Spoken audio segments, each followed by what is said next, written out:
kick it off? Yeah, how long's it break? Huh? I know it's we were. Hey, Bob Akers, good to see you, man. Oh, yeah, and we were, we rented out one. Been a few months. Yeah, man, good to see you. Good to see you. Yeah, he said it was so cold and I just cramped over them at night. Oh, So that's like, that's all. Oh, I know exactly what I got. Yeah, I know exactly what I got. How are you, Bob? We were okay. We had this Lori. bunk bed. Lori, staying with you guys a And, couple times. we had, Over at Mark's. They had like this special wine and stuff like that. We bought that. We bought that. And, Are you playing? not much. I got So, every night, first time, that cold and All right. you know, that cold day. Okay. Well, we want to officially welcome you guys all out to the educational component for Jazz at Oxford. This is the, I think, the 14th year that I've been doing this. The 12th, I think, George has been doing it, and the series has been going on a little bit longer. I've been the executive director for that period of time, and I'm primarily actually a musician. Just to tell you a little background about me, I've toured with people like Gino Vanelli, Diane Shore, Smokey Robinson, Smokey Robinson? Bobby Caldwell for 8 years, and I have my own record label, the ticketing company that does the ticketing here. I founded along with another person, and so I have a lot of experience in this industry. Some people know me as one thing, and I show up as another. But this is a lot of fun, and it's all about bringing people together and planting the seeds and educating the kids. And my compatriot here is Mr. George Bowie, who has widely renowned here in the community as an educator and a drummer and just an ambassador for goodwill for Jazz at the Oxford. So he's going to introduce Jane, and I just want to welcome you guys out. Can you guys please give George Bowie a big hand? Welcome. thank you, Patrick. Nice to see everyone here this morning. We have a small and intimate group. Was anyone at the show last night that's here today? Well, then you're going to be in for an even more special treat because you'll have a chance to hear Jane talk, play. She's going to answer questions, anything that you may have to ask her. And it's just a really, it's a pretty informal, easygoing kind of thing.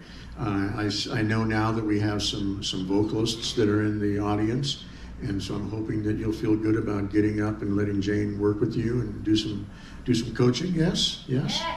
And so, if you have some questions, please, please remember them. And just a little bit about the format today. Typically, what we'll do is in a couple minutes, I'm going to ask Jane to join us up here. And then I'll kind of interview her on a few spicy subjects. No, just on some different things that I think might be of interest to her and to you. And then we'll hand it over to her. She'll call some band members up. They're going to do some performing. Looks to me like probably Jane. Is it you, Max, and Carl? Yes. Okay, so it looks to me like I'm going to be playing some drums with you guys. Patrick, I know, has a horn hidden here somewhere. So once you guys kind of settle in and get comfy, then we'll start calling people up to hopefully to play and be coached. And I know you guys have probably got some interesting stories to share. And I know typically the audience loves to find out how you happen to wind up playing together, what your background was like, how many planes you missed on the way to the gig, all those kinds of things that come up. So if you would, everyone, please welcome Ms. Jane Monheit to the stage. How you doing? Jane, I think that mic's on there for you. Yeah, okay, yeah. So, If I could get a water up here, this is mine from like last night. If I could get like a new water, if anybody could bring no, me. you have to use that first. um, so, Oh, thank you so much. You're so sweet. I appreciate that. Jane, I thought I might just mention, and then you feel free to expound on anything that you want. Mm-hmm. And I don't know if everyone here knows, but she has been nominated for not one, but 2 Grammys. Oh, that's not exactly true, though. Thank you, but I have to tell the truth. It's funny, that's all over the press. It's been, posted and reposted a million times, but those nominations weren't actually for me. They were both for Vince Mendoza for arrangements that he wrote for me. So the nominations went to my album, but they weren't for me. They had nothing to do with me. They were for Vince Mendoza. And I've actually had 3 like that. There was another one by George Calandrelli. So I have to tell the truth. I have never honestly been nominated for a vocal Grammy. That being said, Well, there's always someday. we still love you, and you should have been. Well, you're so If by sweet. not. The Grammys it's a complicated process. It's, a lot of voting, a lot of listening. It's a big thing to really commit to voting for the Grammys. It's complicated. I vote, and it's complicated, Yeah, I can only guess. Science project. One thing that I did notice, Jane, in trying to do a little bit of homework, is she's had some, in addition to having a 20-plus year career of touring all over everywhere and recording, 12 albums? 12 studio albums, about to make 13. And you have a Christmas album that's coming out 2? soon? No, it came. Well, I have 2 Christmas albums. The newest one came out last year, but it's being re-released on vinyl, so that's why there's been like sort of new Christmas record buzz. It's the same album as last year, but a vinyl release with a bonus cut that is pure fire, if I do say so myself. So isn't it something how vinyl has come back? Yeah, no, it's wonderful. It's amazing because I don't know. Well, you guys are all as a musician in the older days, I had the back of every album cover memorized by reading it. Oh, so and so is playing drums. Oh, so and so is playing bass. Oh, he's got a green jacket on. Oh, it's like the favorite albums. Try doing that on a CD. Oh yeah. I didn't have my first CDs till I was 11, so I remember those days too. And now I talk to someone. Well, Adam, have you played any? When we talk about vinyl, do you know what we're talking about?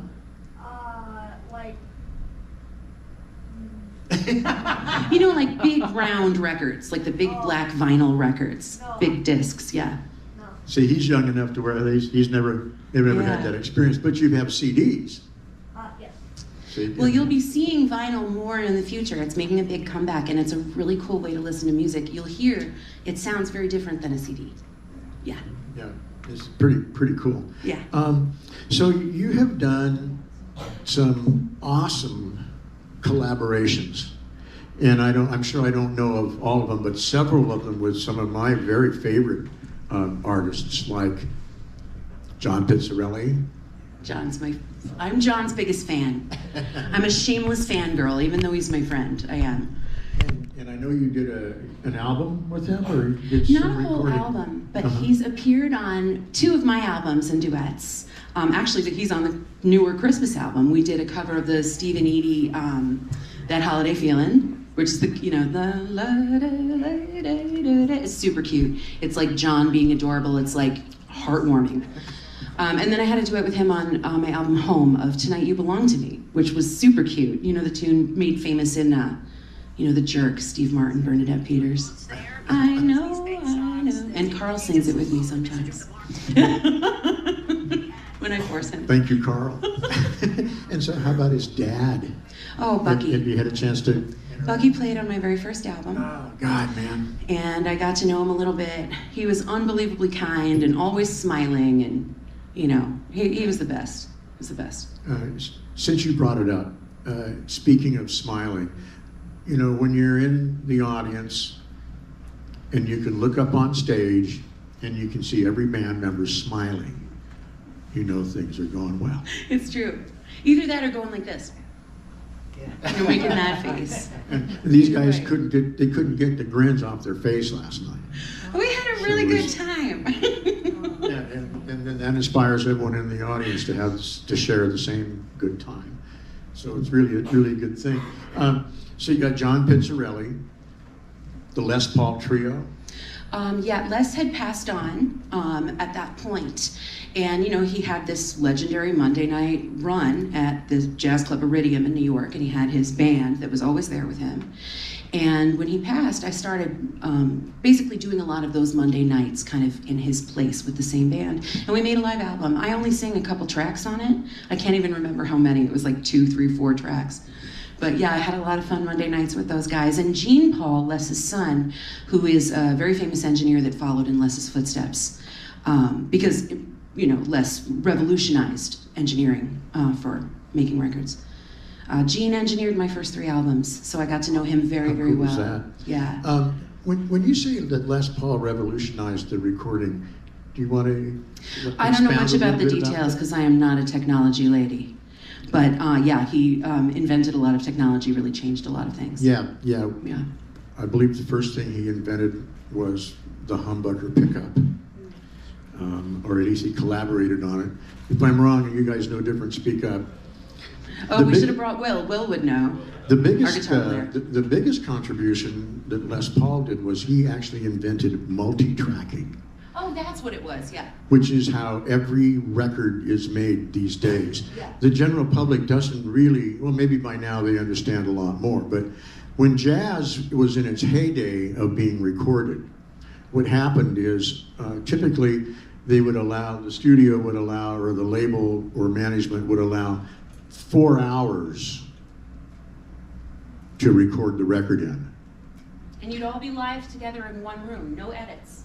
No edits. And everyone knew how to play their instruments, practiced for what they were going to do, showed up. The singers didn't need 5 million takes.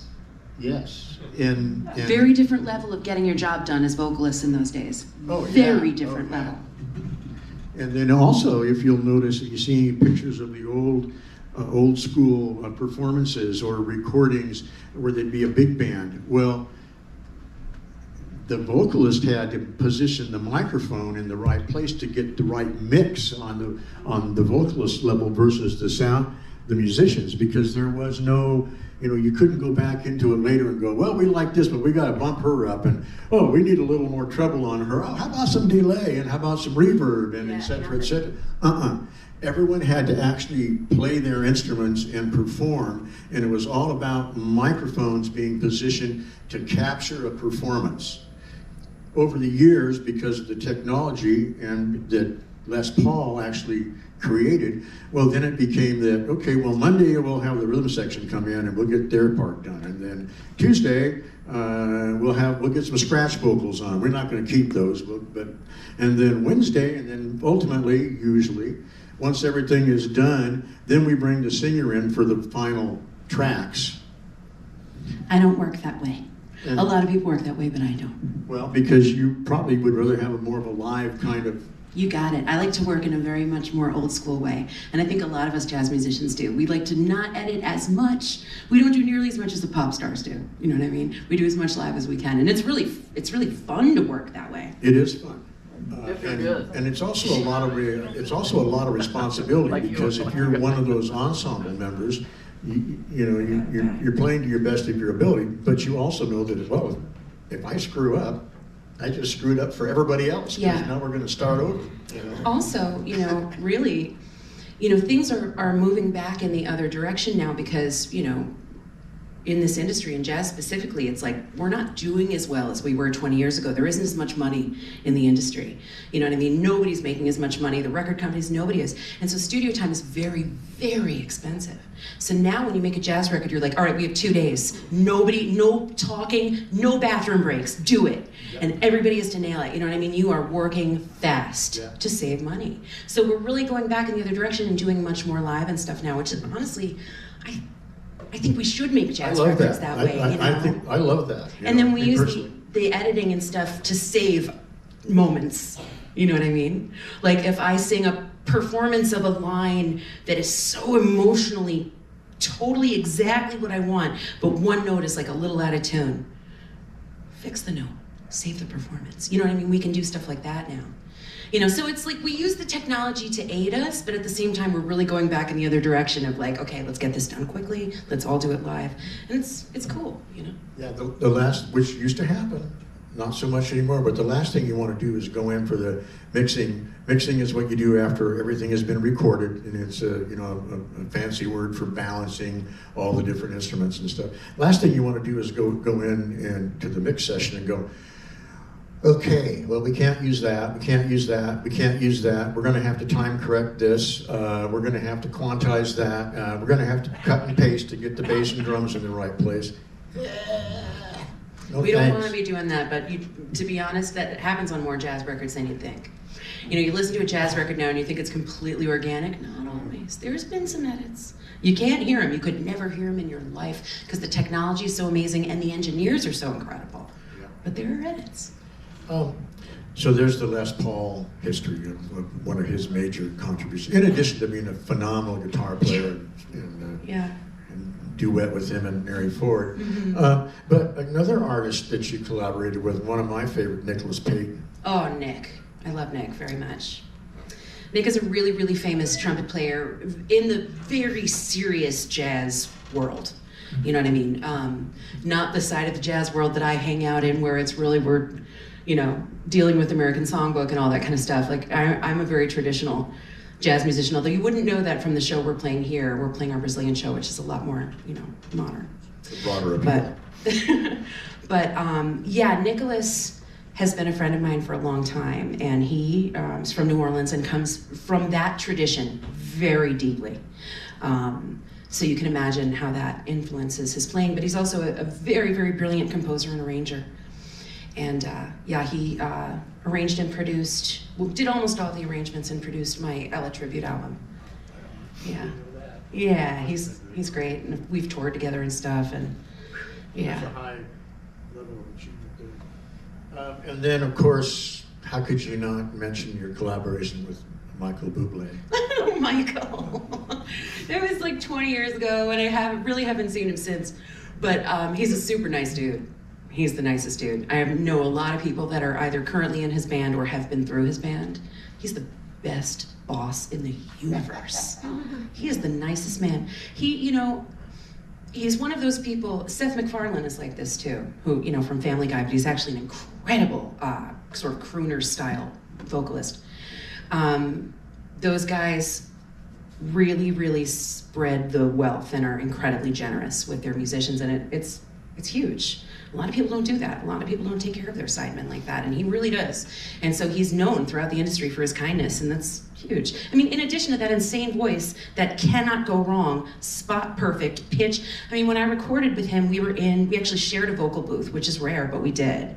So we just recorded live together in one booth, and he really sings that perfectly. You can hear on his albums that they use a lot of vocal effects to give it a real sparkly kind of modern pop sound, but he doesn't need any of that.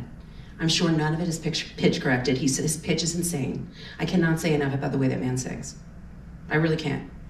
That's pretty incredible. Yeah. And speaking of the way individual vocalists sing, I noticed this at your sound check yesterday, and then even more so last night. You have, if I'm wrong, correct me, but you have a very, very unique ability to kind of size up the song before you start it, and it's not just another tune on your list, and it appears to me that you have the ability to completely immerse yourself in what that song is. Well, that's why I choose them. Every song is really special. I mean, there has to be a point, you know what I mean? When you're a singer like me that is not a songwriter, I'm a lyricist for other people, not for myself. Do you know what I mean?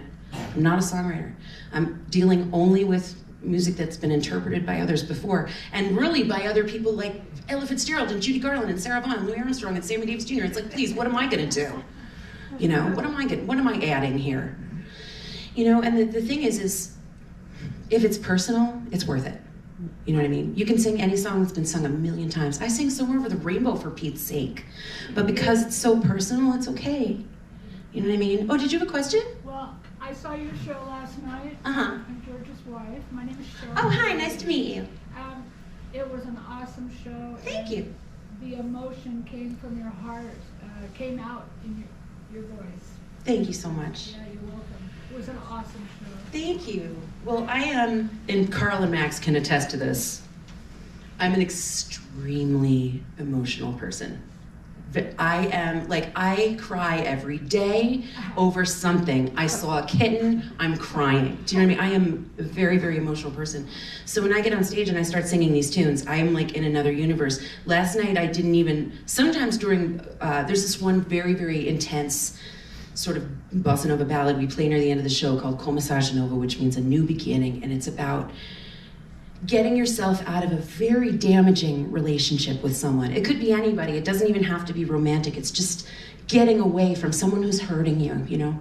And sometimes during that one, I'm like weeping and like wailing and like, you know, taking it super left. Last night I was actually sort of together. But I do get very emotional on stage, and I choose the songs. I'm not afraid of that. You know, I feel like it's important. I feel like, I don't know, I'm definitely like in life more comfortable on stage than I am off. I'm a very, very awkward, shy, weird person. So when I get on stage, I feel like that's when I can really express myself. All these huge feelings that I have all the time, you know. But What was the name of that song you just mentioned? Começar de Novo, which is Portuguese, it's Brazilian Portuguese, and it means a new beginning. And the song is by Ivan Lins, Thank you. which is spelled like Ivan Lins. And it's an incredible piece of music. It's been recorded so many times by so many brilliant artists. So many. Well, you certainly immersed yourself in those feelings last night. It Thank was you. really, really cool. Thought maybe I would just ask you a couple of more technical kind of questions, Sure. and then you can take it and have a little master class. We'll hopefully have some singers. I'm hoping that will want to get up and work with Jane. Yes, please. I'm not scary. I'm nice. I won't say anything mean. I don't believe in that kind You of guys, is that right, you masterclassing. guys? Max is non-committal. These So- are two of my best friends in the world. I promise they won't be mean either. These are my life brothers, and I trust them. They are kind souls. So Jane, how old were you when you got started singing? I sang from birth, like every other human being does. We all sing from birth. We all sing and dance from birth. You know, and we either choose to stop doing it or it gets socialized out of us, you know. So I really just always sang, and my family's all really musical and they can all sing, so it was just what we did and was normal. And, you know, I was very lucky. You know, I grew up in the 80s and the 90s on Long Island, New York. And at that time, you know, the public schools in America were wonderful, and they all had amazing music departments. And where I grew up, I went to a public school that had a sick music department. It was amazing. I had the best teachers. I was started on jazz in school. I mean, at home I was started from birth, but in school I was started in 3rd grade, learning how to solo over the blues on my clarinet. So I was a woodwind player growing up. I learned piano. I was in jazz choirs, show choirs, musical theater productions, madrigal choirs, traveling choirs, but I did everything. I was in every kind of band. I played in the jazz band. I played in the symphonic. I did everything. And it was all through my school. It was incredible. You know, I learned so much. Like, I learned more in my Long Island school district than I did at my conservatory. Wow. I did. That makes sense, because you were so proactive. Yeah, and I really had truly amazing teachers. Yeah. Really amazing teachers. So when you say your university was at Manhattan? Manhattan School of Music, Yeah. at which time, you know, it's a really incredible school for classical music. I do not recommend it for jazz. I don't. What about the new school? New School was incredible at the time that I was living in New York, and like at that age. I don't know what's happening over there now. Do you guys know anything about what's happening at New School now? I went to new school. Yeah. And at the time it was just starting to expand. It's gotten like really huge now. Yeah. But when I was there, I don't know, I met a lot of lifelong friends and collaborators there. And it That's was so really important. Special, somewhat chaotic and disorganized environment, but very, Yeah. very rewarding. So. That's awesome. Incidentally, in case probably many of you don't know, but one of our former regular workshop attendees, Maxwell Friedman, is now has a full tuition scholarship at the new school. That's awesome. And he's actually living in Greenwich Village. Now, actually, he auditioned for Robbie Coltrane's group through the school, and they already had a keyboard player, but they asked him if he didn't play Hammond organ, which is really Maxwell's first love. So they created a position for him to be in the ensemble. And now what he's decided to do is take a short break from school, because he's actually teaching piano with some kind of a fellowship through the new school. So from humble Bend, Oregon. Yeah.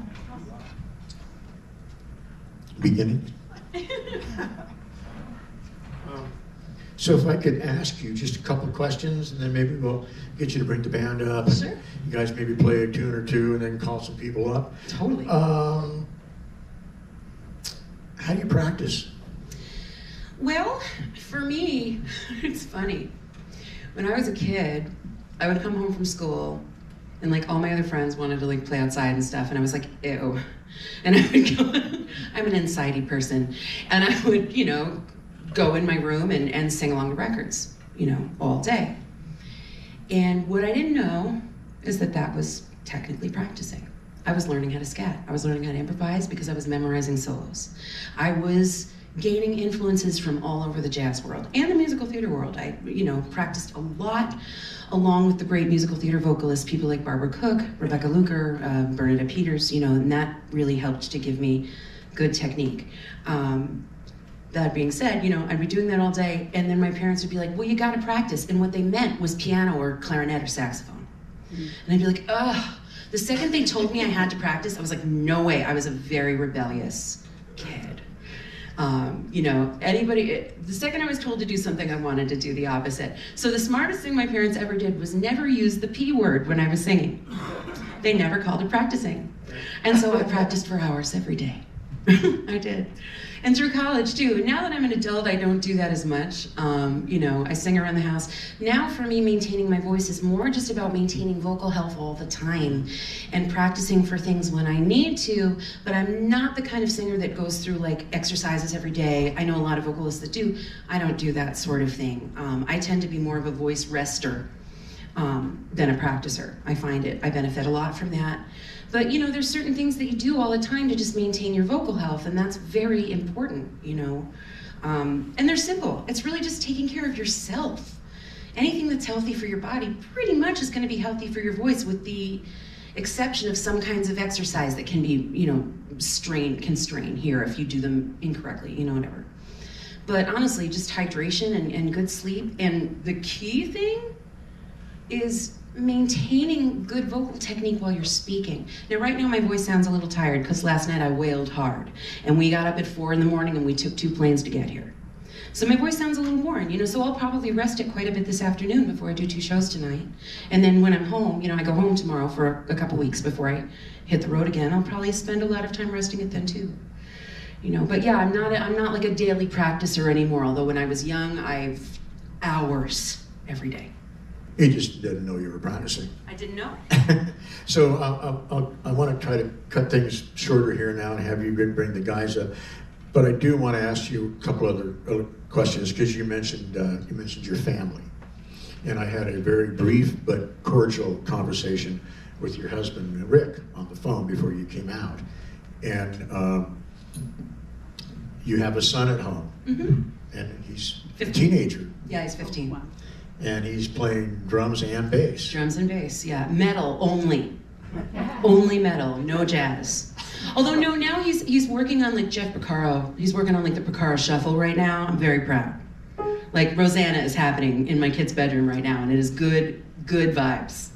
Like, yeah. You see that guy right there on that picture right there? Uh-huh. Oh, Purdy. That's the guy that invented that shuffle that Jeff picked I know. up. Well, Jeff adjusted it. Do you know what I mean? Like, he turned it into his own thing, like for like the Toto years and stuff. But yeah, Purdy was the guy who really came up with that, the Purdy Shuffle. And if you listen to like, if you like Steely Dan, any of these great, you've heard him on everything. But yeah. We did a workshop with Bernard. He got here Friday afternoon. First thing he did was come down to the jazz room, this room here, walked all the way around, and we had more pictures up then, and on every picture of the artist that's been here, he said, oh, did a session with him, oh, played Monterey Pop with him, oh, did such, I mean, every artist Bernard had had some kind of interaction with. So. I bumped into him once randomly in a jewelry store in Rio. How strange is that? In a jewelry store in Rio, and there's Bernard Purdy. There Came you up go. to me, hey Jane, I was like, what? Not kidding, really weird. He was wearing a Hawaiian shirt. So how are you doing, because Rick performs as well, right? Yeah, usually with me, but So- our son is in school, so. So you have grandparents that help out when you guys are, how are you managing that? Grandparents are on the East Coast, all of them. So we don't have any family in California. So Rick stays home with our son. We homeschooled him until he was in halfway through 3rd grade to keep our family together on the road, and it was amazing. I loved homeschooling. I love the fact that I spent all that time with my son and I didn't miss anything. I taught him how to read. I'm so proud of that. You know what I mean? It was more, I loved homeschooling. But then, you know, once he was in 3rd grade, we got into like, I'm not doing my lesson, Mom and Dad. And it was like, okay, it's time for school. You know what I mean? We can't, this can't be a family battle every day, you know? So it was time for him to go to school, and it was right around then that it was just a few months earlier, we had moved to Los Angeles from New York, where we're from. And so we put Jack in a beautiful little school, and Ricky started staying home with him. He works constantly in LA and, you know, tours with other artists. This summer he was on a big European tour with another artist. Well, I had some time off home with my kid, which was awesome. And so yeah, we just basically trade off. We've done that for 7 years now, and we've got about 3-4 more years of doing that. And then he'll be back on the road with me full time, you know. That's great. Yeah. So Jane, if it's okay, I'd like you to bring the guys up. Come on, guys! Maybe Carl in the red, maybe Max in the introduce fuchsia, them. ladies and gentlemen. Carl, Max, I'll get out of your way. And Jane, maybe you could, you know, ask them a few questions, and then do a couple tunes with the 3 of you, and then see Yeah, if we sure. can bring some other folks up. Sure. Yeah, does anybody have any questions right now? Nobody? Okay. Well, let's play something swinging, because we're not doing anything swinging in the shows. You wanna? What do you guys wanna play? Pick something, I have no brain. Whenever I have to call a tune, I forget every song I've ever learned. All of them. And it's happened to me since I was a kid. I was gonna say that, yeah. All right. Oh my God, we all thought the same song, you guys. Yeah. Nachos, yeah. Oh my, oh my. Can you mute me so I can plug this back in? I know that those are yours. And can we get taped for tonight? Can I get this taped for tonight? So yeah, thank you so much. Oh, and don't let me forget, I want to talk to you about one other thing, just a thing about the stage before tonight, and I'm telling you this because I won't remember. Thank you. Okay, we're gonna play a tune. I've actually, this is one of the very first songs I ever learned. I've been singing this, honestly, since I was about 2 years old. And we do it in just about every show, and it's just a great old Fats Waller tune, really, really famous standard. Please ignore my poor mic technique. The reason why I'm doing this is because I know I will forget to readjust this for my high heels later. And you know, so I'm just doing this. But singers, this is bad. Don't do it. All right.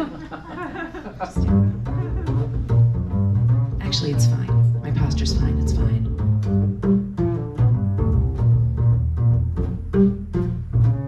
All right. Every honeybee feels a jealousy when they see it out with me. I don't blame him, goodness knows, honeysuckle rose. When you're passing by, flowers droop inside, and I know the reason why. Your heart's sweet, goodness knows, honeysuckle rose. I don't buy sugar, you just have to touch my cup. You are my sugar.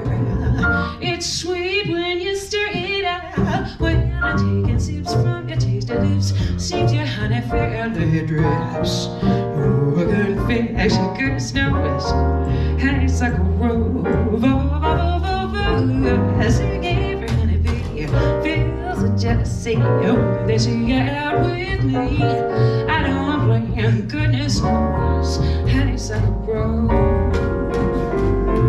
When you're passing by, flowers droop inside. And I know the reason why. You're how much sweet goodness knows, honeysuckle grows.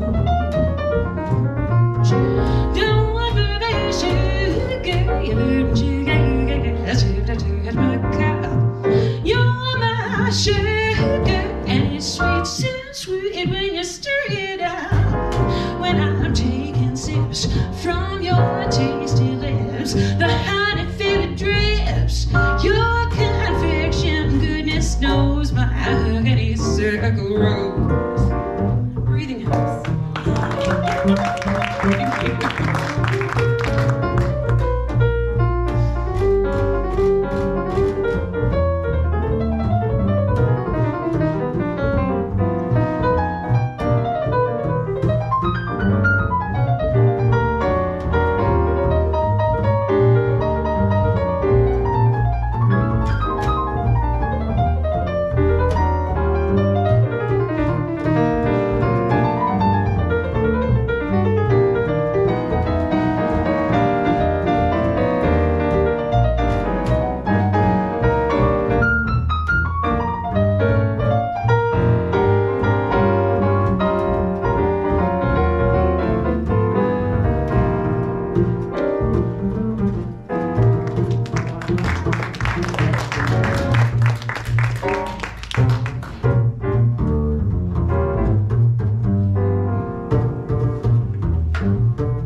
Snows, honeysuckle grows.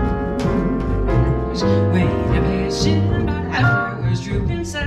And I know the reason why. You're my sweet goodness knows, you're my honeysuckle rose. Don't be sugar, you just have to touch my cup. You're my sugar, and it's sweet when you serve it. When I'm taking sips from your tasty lips, seems the honey filled drips. Your conviction, goodness knows, honeysuckle rose, honeysuckle, honeysuckle rose.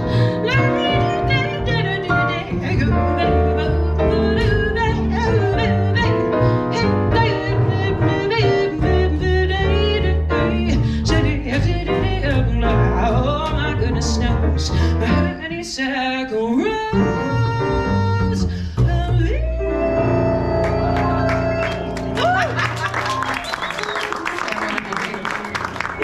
Thank you, Max Hammer, Carl McComas Rigel.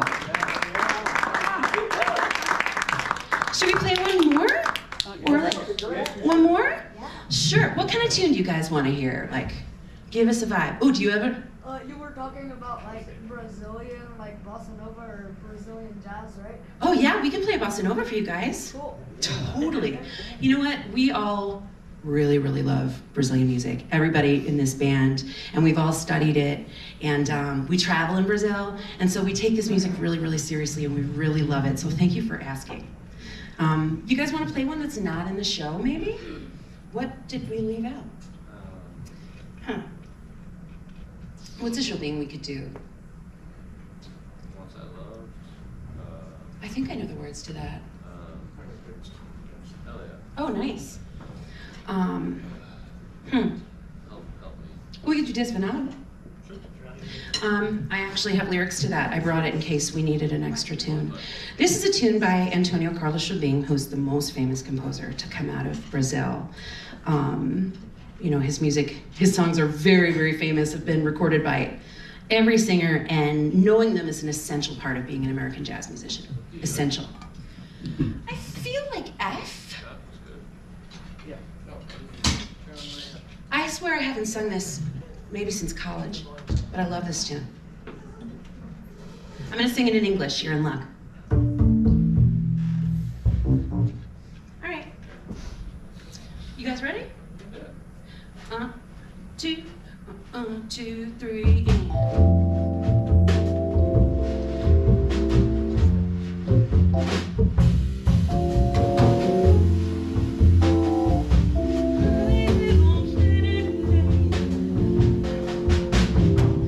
Love is like a never-ending melody.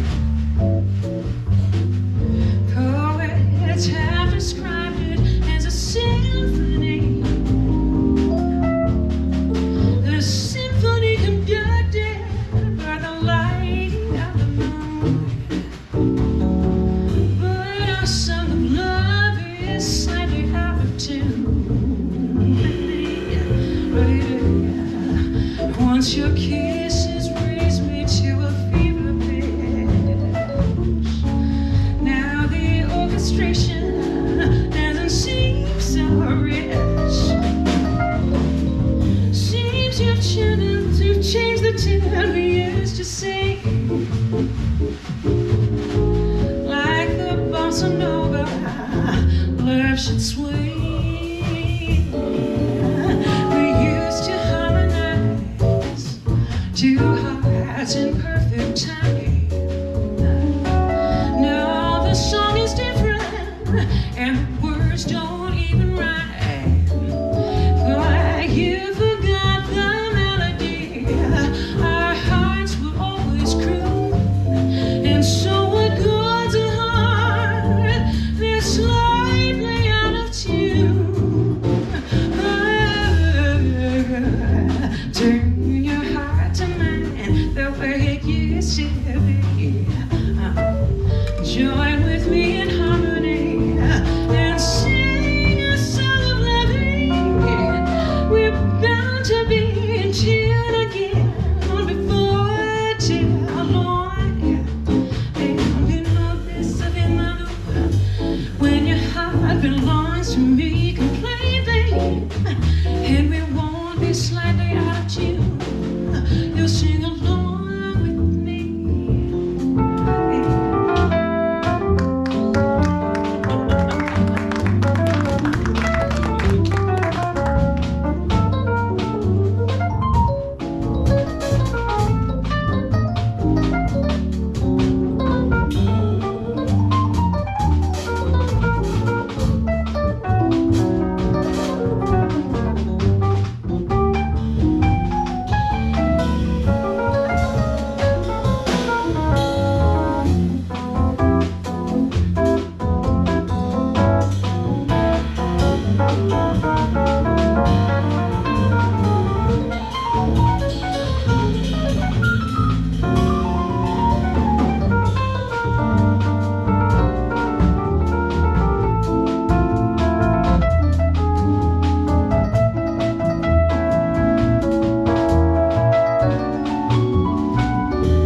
We used to harmonize to souls in perfect time. Now the song is different, and the words don't even rhyme. 'Cause you forgot the melody our hearts would always grow. And so what goes a heart, it's slightly out of tune.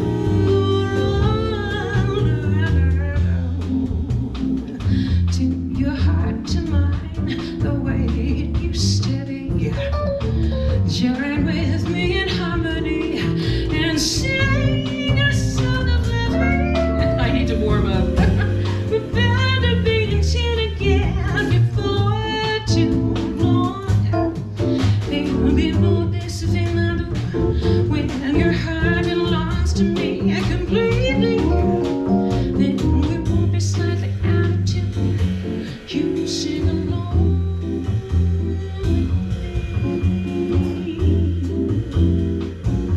You sing along with me.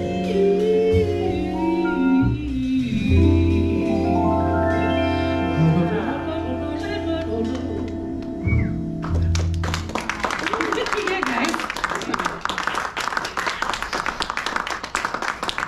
Thank you. So we've got some singers. We have two young piano players in the audience. Who would like to come up and sing or play or anything with us? Come on. Oh, come on. Yay, yay. I play piano. I don't know. I'll play something or something. Come on up. What's your name? Oh, nice to meet you. Do you want to play electric piano or acoustic sound? I don't care. Okay, let's keep it on this. Max, Thank you so Max, much. Max, will you stay there and help us? Yeah, absolutely. Like, look at it. What did you say? You want to do chitlins? Yeah. Okay. Show me how it goes, I don't know. So it's like.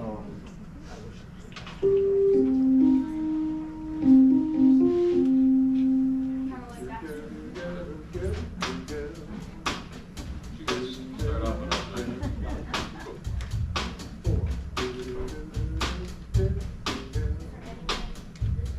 Yeah, of course. Here we go. Yeah. Can I sing a real quick?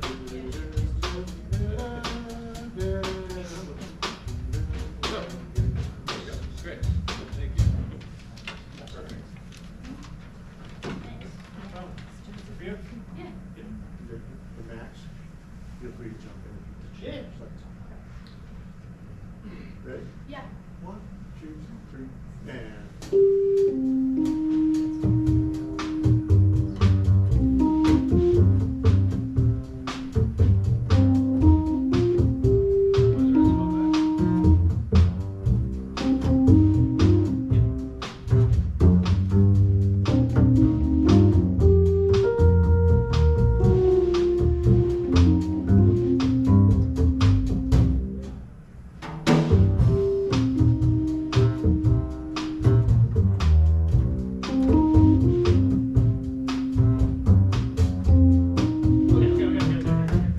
We're getting in a lot. So, Sorry. nope, don't apologize. Okay.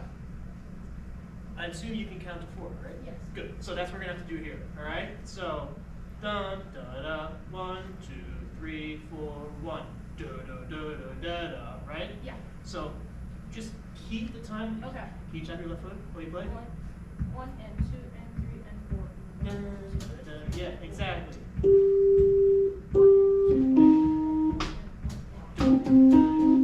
Good. Now we're in time. Yeah. 1.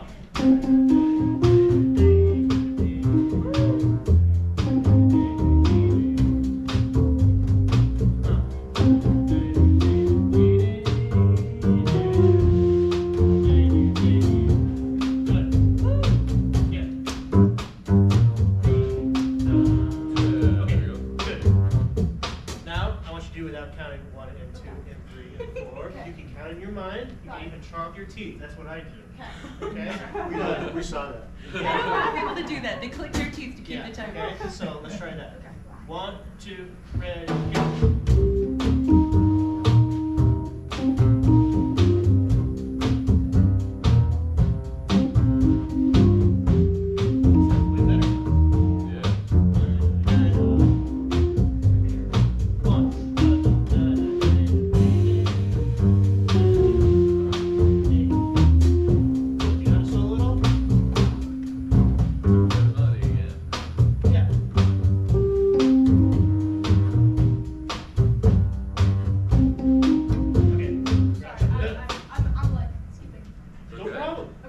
Okay, so feel is good. Yeah. We need now to connect your ears to your hand because you know how the song goes in your mind, right? Yeah. So that should flow through your arms to your fingers, Okay. and it should be one relationship. Okay? Can you sing it? Yeah. All right, sing it with them. Yeah. 1, 2, ready, Yes. go.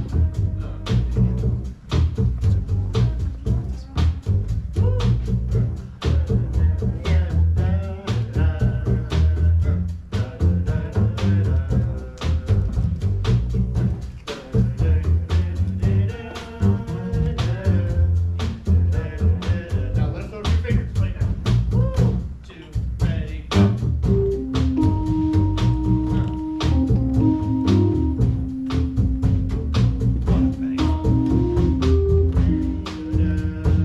Rest. Rest.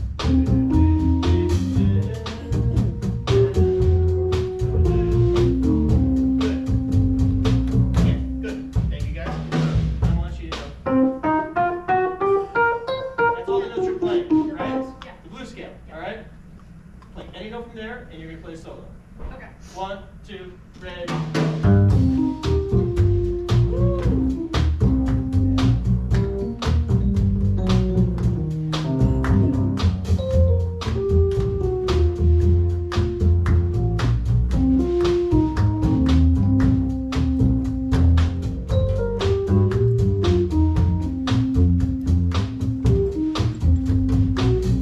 Yeah. Go.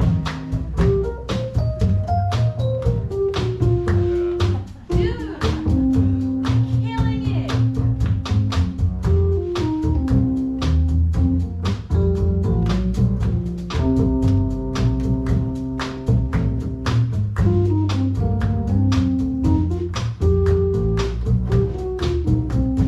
Woo, passing tones. Good. That was Good. so All good. right. Congratulations, you're So, That was awesome. notes are important, rhythms are more important. Okay? Singers, remember this. Say it again, Max, for the vocalists too. For the people in the back, notes are important, rhythm is more important. Okay? You can play doo-doo melodies, doo-doo, just, no choices, but if your rhythm is king, it's gonna feel good. And the opposite goes the same way. Like you can play 5 million genius notes. You outline every chord. It's spectacular. And your time is in the you know where, and it's a worthless solo. Yeah. Do you know what I mean? You gotta have a good time. For example, let me do it. 1, 2, ready.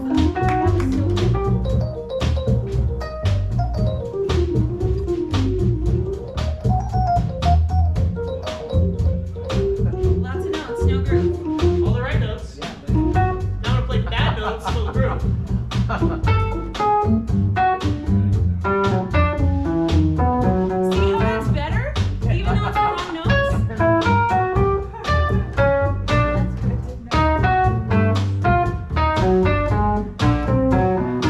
Right? So a little bit better. So it's- yeah. You're gonna play some wrong notes. Yeah, right. Yeah. Well, it is a when you blues, so you can when you make play, things when you work. play with rhythmic conviction, it's a lot. Groove is paramount. Yes. Always. So Where it is more important than what it is. yeah. Yes, that is such a good way to put it. And this is really true for singers too. You know, I think that when we go to solo, especially, we panic.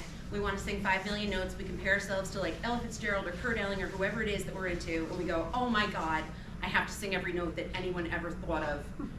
And it's just like it's an approach that just takes us down a bad road. Number one, we're entering into the situation in like a panicky manner.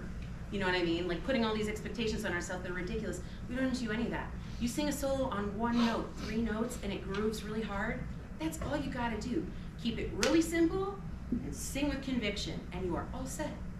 And it's so much easier to do than the other thing. You know what I mean? You take the pressure off yourself, and all of a sudden you can sing really good solos. That was a great solo. Yeah. There were strong melodic lines in it. Did you guys notice that? There were so many like little melodies within your solo. It sounded like another song. That's so good. That's such a goal to go for. For a first solo, that was insanely great, right? Yeah. So great. Thank you. And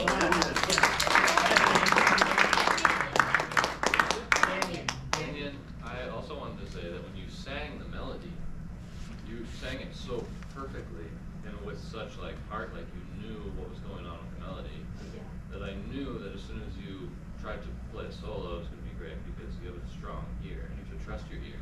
Thanks. Yeah, Yes. And like Max was saying, connect it with your hands, and you're going to go a long way, for sure. Thank you. Yeah.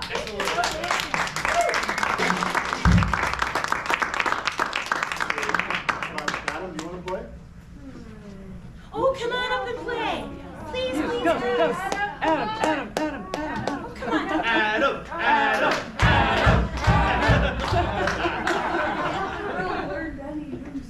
Well, play an it's old song okay. then. Play an old song. Okay, I'll try. Good. Yes. Which one? I don't know. Francing, I guess. You do Chicken Shack or Francing or I don't know in the chicken shack that well. how about Francing? Okay. There's I'll a do it's a that. blues, Okay. blues, got Yeah. a flat 6 and a flat 2 and Okay, everything around. sure. What key are we in there? F. F? Perfect. right. Awesome. Take a deep breath. Take a deep breath. Take a deep breath. Take a deep breath. There we go. Okay. Alright.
Come on, take another solo. Take another solo.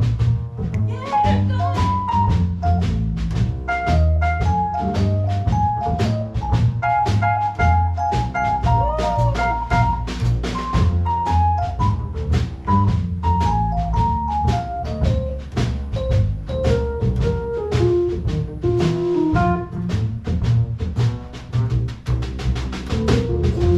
Yeah.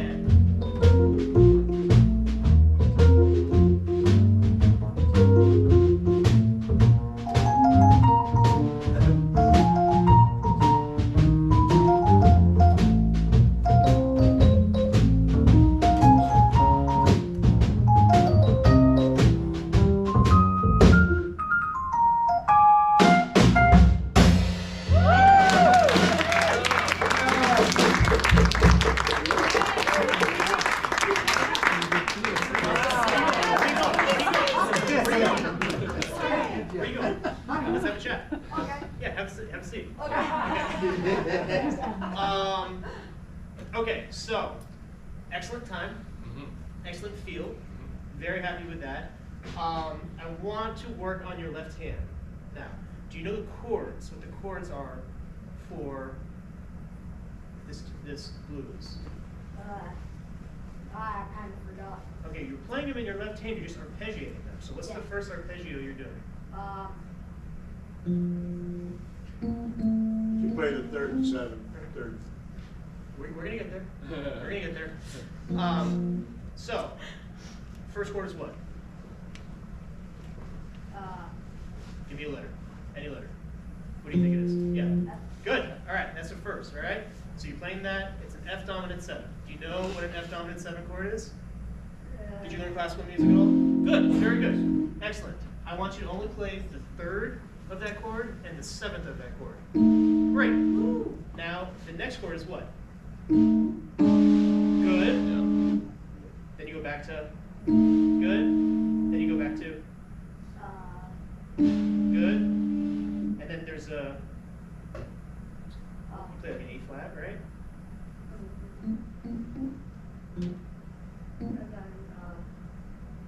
Good. So what would be the third and the seventh for that?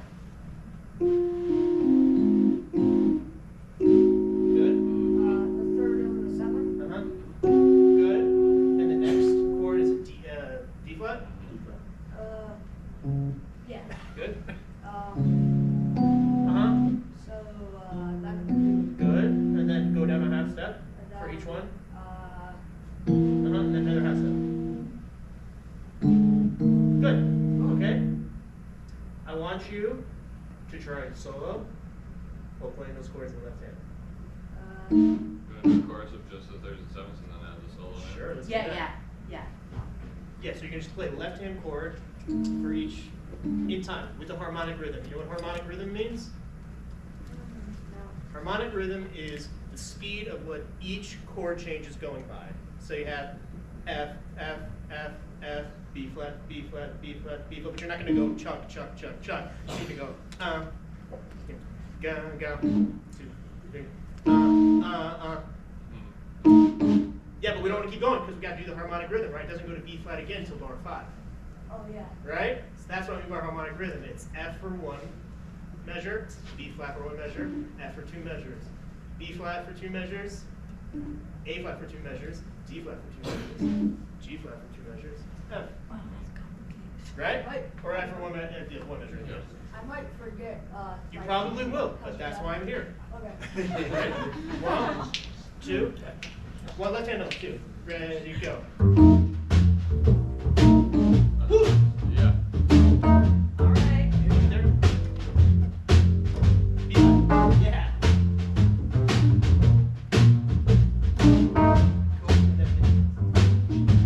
Yeah. More. Yeah, do that.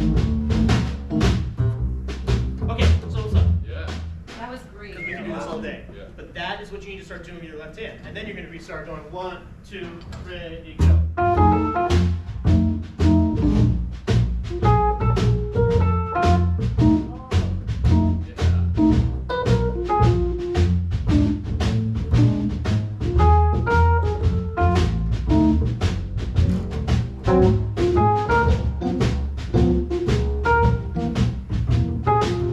Right? What if we tried just playing the melody with that kind of thing? Yeah. Oh, yeah, yeah.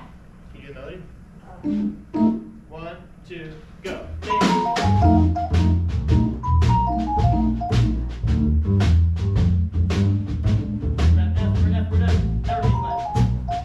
Okay, we're not there yet. But that's what I want you to work on. I want you to work on.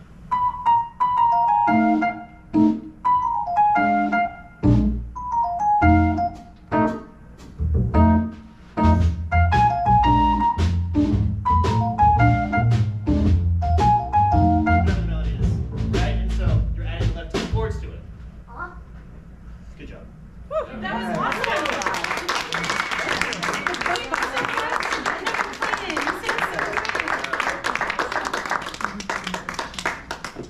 I thought I saw a little "It's Your Turn" happening over here. Do you play too? no. You sing. Do you want to sing a song with us?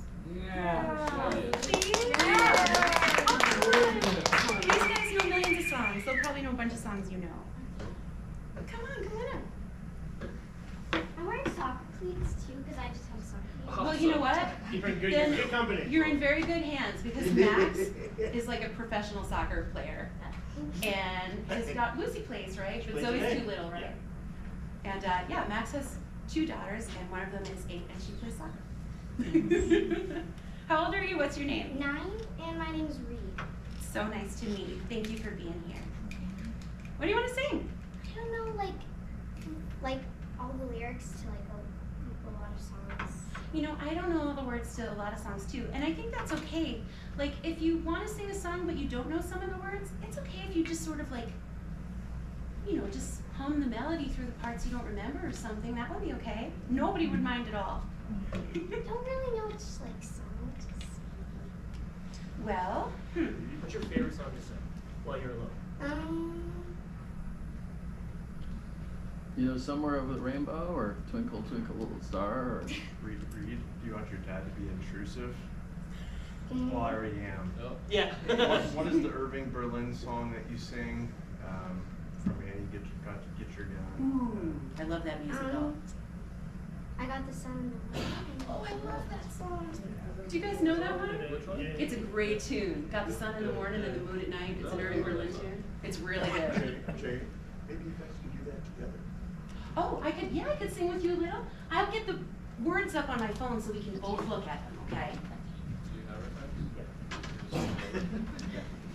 I love this musical so much. I really love musicals. Do you have a favorite musical? I don't know, like probably, I don't know. I don't know either. It's really hard to pick. I know, it's really hard to pick. Okay, I have lyrics right here. Okay. Okay. Oh yeah, but that's just a script. I don't know what you were doing. Sorry. Good enough. Let's find a key that would make you happy. When you sing, if you just sing the song right now in a place that feels really comfortable, what would that sound like?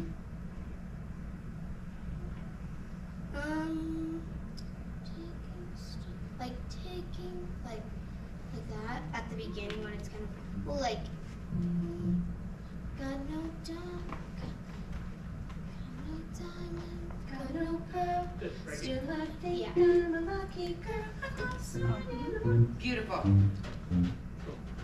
Okay, can I pick a tempo for you and you tell me if you like it? Yes. Okay, how about this? Like, right where we just were. Got no diamond, got no pearl. Does that feel good, or would you like it slower or faster? I think I like that too. Okay, awesome. Then I will count it off for you. Okay. 1, 2, 1, 2, 3. Got no diamond, got no pearl, still I think I'm a lucky girl. I got the sun in the morning and the moon at night. I got the sun in the morning and the moon at night. Got no mansion, got no yacht, still I'm happy with what I've got. I got the sun in the morning and the moon at night. I got the sun in the morning and the moon at night. Sunshine gives me a lovely time. Moonlight gives me the Milky Way. Got no checkbooks, got no banks, still I'd love to express my things. I got the sun in the morning and the moon at night. Sun in the morning and the moon at night. And with the sun in the morning and the moon in the evening, I'm alright. Yes.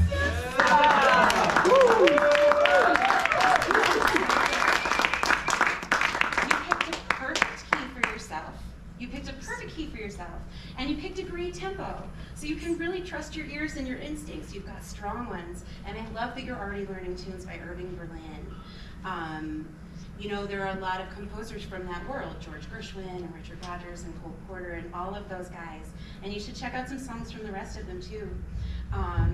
One piece of advice, I'm guessing you guys are mom and dad, or at least dad. Hi guys. Hi. So one really big piece of vocal advice I have for anybody who's a growing vocalist and who's learning, especially someone who's young. My mom did this for me.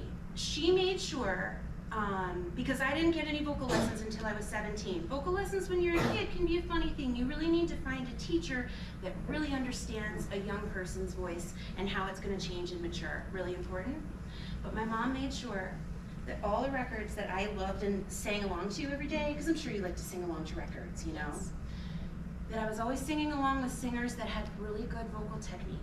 So I was learning really good habits. Right now, your voice sounds so healthy and open and beautiful, and we would never want that to change. You know what I mean? We want it to stay sounding that free and beautiful and open and healthy.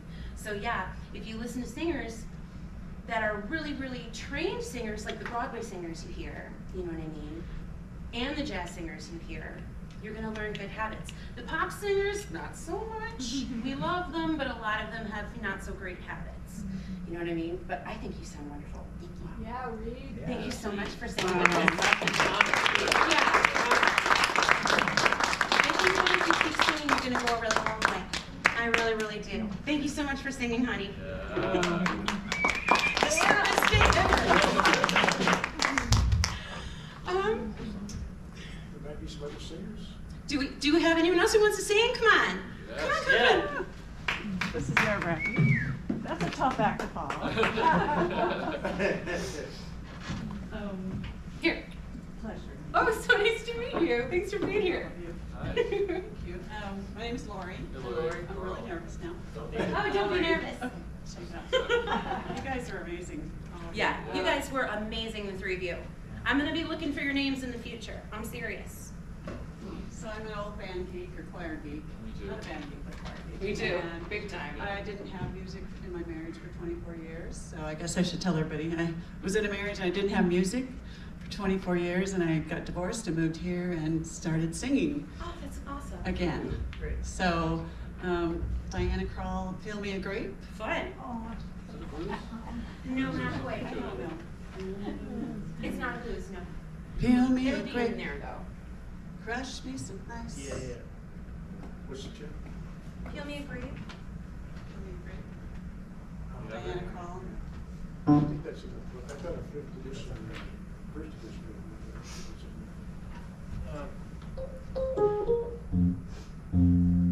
Right? Feel me a grape. F minor? Crush me some ice. F minor? I don't know. Is that, Is that that's, your gate? Sure. that feels a little low, maybe. Feel me a grape. Oh, maybe that's good. for Crush me some you. That ice. sounds nice in your voice, okay. Woo. All right. Here, let me get off the stage.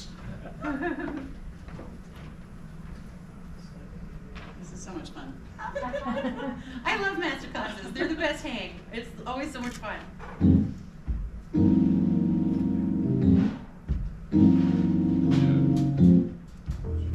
Do I just start anytime? Right here. Peel me a grape.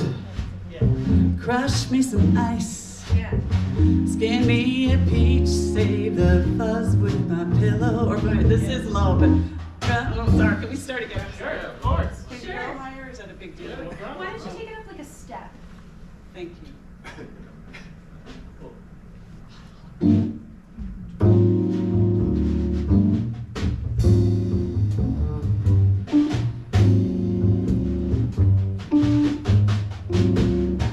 Peel me a grape, crush me some ice, skin me a peach, save the fuzz for my pillow. Talk to me nice, talk to me nice, you got to whine me and dine me. Don't try to fool me, bejewel me, either amuse me or lose me. I'm getting hungry. Feel me a grape.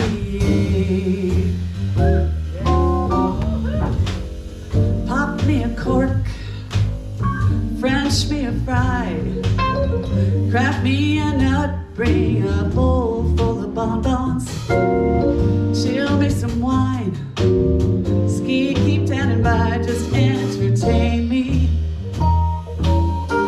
champagne me, show me you love me, kid glove me, best way to cheer me, cashmere me, I'm getting hungry, peel me a grape.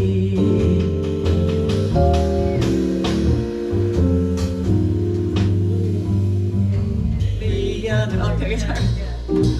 Love me and leave me in luxury's lap.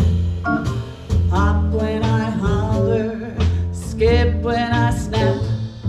When I say do it, don't do it.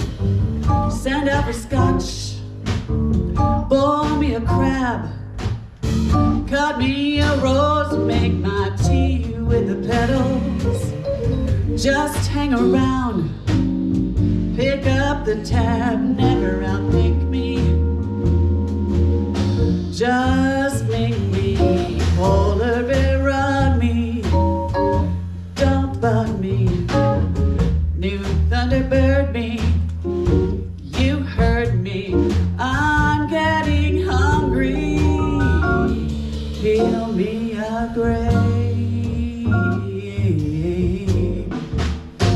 slowly.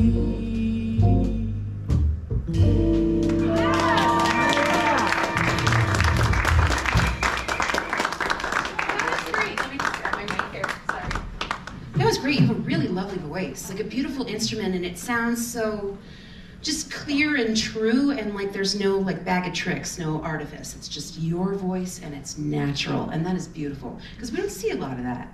I mean, I'm terribly stylized these days. We all are. You know what I mean? So to hear your voice just sounds so natural, that is really awesome. So the thing that I would work on with this tune, or like any tune, because your delivery is great, you know, this beautiful mellow delivery, and I can hear your influence from Diana, like I can hear a little bit of the influence. I love her, you know. But I would really work on feeling the pocket on this one and really getting into the groove with the guys. That's the one thing that's really missing. So like they're giving you a serious groove, like you want to really listen to Carl. You know, the bass player is always going to be your best friend. A good, strong bass player.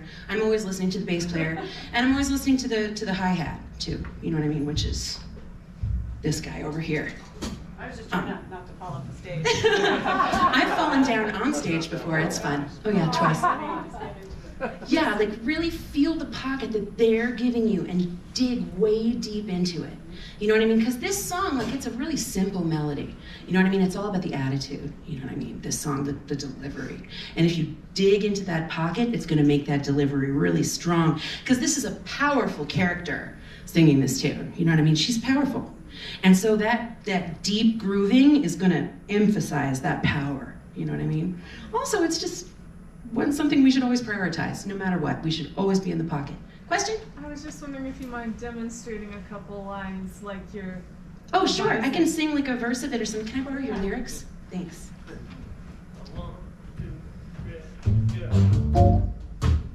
See, they're giving a seriously strong groove. Already I'm like feeling that in my body. You know what I mean? It's deep in my body.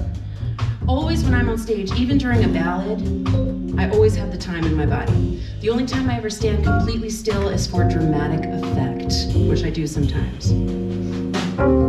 Peel me a grape, crush me some ice, skin me a peach, save the first form of my pure. Sorry. Talk to me nice. I've never sang this. Talk to me nice. You have got to wind me and die me. Don't try to fool me, betray me. Either amuse me or lose me. I'm getting hungry. Peel me a grape. See how I'm digging in. And in a situation like this, think quarter notes. Think strong quarter notes. You know what I mean? Wherever you can lay down a strong quarter note in a tune like this, it feels so good. So yeah, try it again and just dig into that pocket that the guys are giving you. Listen to Carl. Okay, thank you. Here's your lyrics, sorry.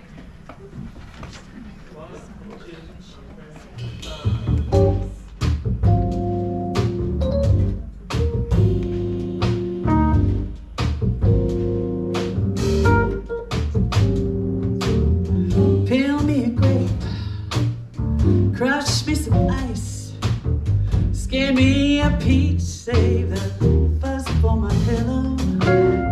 Talk to me nice, talk to me nice. You've got to want me and dine me. Don't try to fool me, betray me, either amuse me. Or lose me, I'm getting hungry. Peel me a grape. Yeah. Can I just take you guys home with me? Got a big car. Did you notice how we all say yeah? Yeah. Did you know what you did there? Kind of went into it. Yeah, you did. Bum, bum, you gotta. It was the quarter notes she was talking about. quarter notes, yeah. Before that, you were almost getting in there. You were going da da da da da. And finally you went and we're like, yeah, Uh-huh. yeah. And I also also noticed that that started to happen for you when you started to feel it in your body a little more. Yeah, so like having it in you somewhere physical is really, really important. That being said, a word of advice to singers, because I had to break this habit. When you're keeping time for yourself, do it silently. Don't tap a foot. My bad habit used to be clicking my wedding ring on the mic stand. My husband is my drummer. It drove him crazy. It will drive the other timekeepers on stage with you nuts. So keep time for yourself silently somehow. But yeah, that was great. And then the other thing, yes, especially on a lyric like this, you want to scare people. You want people to feel intimidated, like, I better do what she's saying. You know what I mean? Like, power. You know what I mean? Yeah. Yeah. Thank you so much for being here. That was great. Do we have any other singers?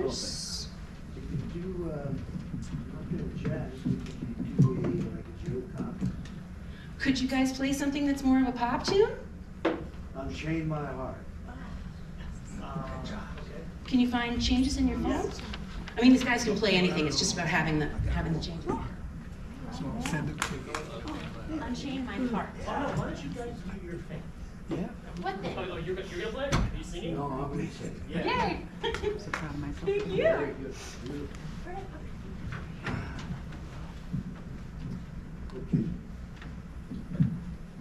So, no real experience other than, well, I grew up in New Jersey, and it was very popular to do the 4-part harmony when we were in high school. So we'd sit under the street lamps and do our thing. Aww. And that's the only experience, but it was a fun thing to do. And I sang with a group that just friends that were doing a little more and more. We got invited to different parties, and then I left for college, and they became famous. The group was called The Happenings. It was See You in September. I'll be alone each and every, you know. Yeah. So that's when I left, unfortunately. But anyway, I started a group in a 4-part harmony in college, and called the Cordovans. It was just no instrumentation, just harmonies. So now I lyrics, unless I'm reading them, I'm used to singing with karaoke only now. And so that's it. We meet and we have a lot of friends, and we once or twice a week. That's where I've kept up some singing, but this is scary. But you know, anyway, this is one song I know the lyrics to, and without flubbing, I think I can do it. But,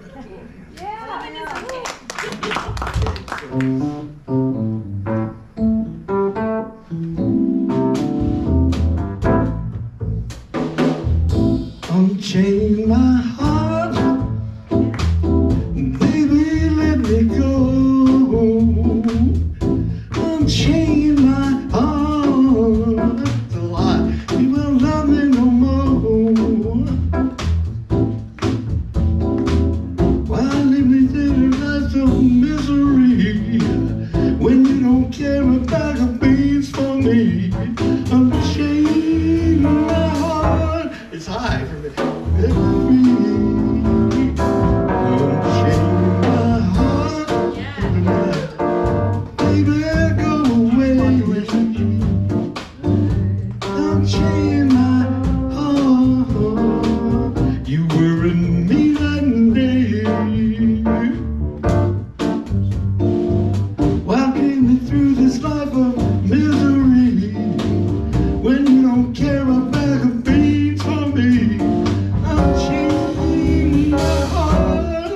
Set me free.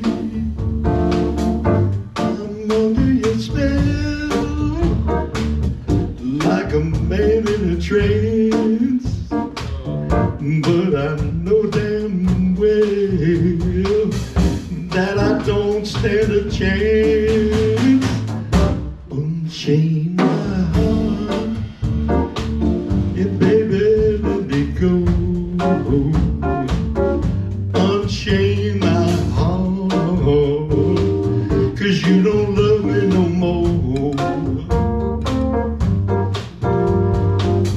Why lead me through this life of misery when you don't care a bag of beans for me?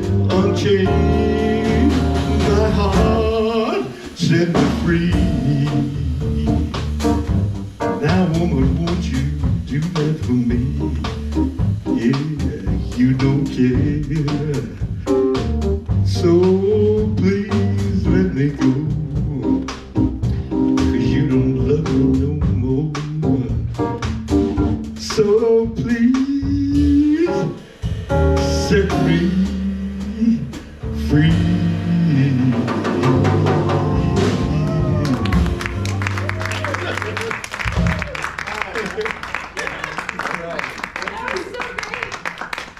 Brilliant modulation, bringing the key down. I would maybe bring it down a little more even for you. Yeah. The key. Here's the thing with keys. You know what I mean? Like when we're singers of jazz or pop, contemporary music, any of these styles, the songs come to us. We choose the key, we choose the tempo.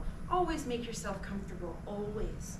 You know, it's not like in opera or musical theater where we really need to do what's on the page. You know what I mean? Like, the ink is a suggestion for us. We want to learn the exact original melody and exact original lyrics for a tune, the exact original changes. We want to learn all that material and then bring the tune to where we want it to be, whether it's changing the tempo, changing the groove, not changing, I hate when people change lyrics. But although that being said, I changed some lyrics myself to avoid old lyrics and standards that are no longer appropriate. Certain terms to refer to different peoples, things like that. Like the word Eskimo is no longer cool to say, and it's in the Christmas song, so I don't sing it. The word gypsy is not cool to say, and it's an embraceable use, so I don't sing that word. I changed lyrics just to do that. Otherwise, no. But yeah, I really want to point out what a great performance that was. You were feeling the song in your body.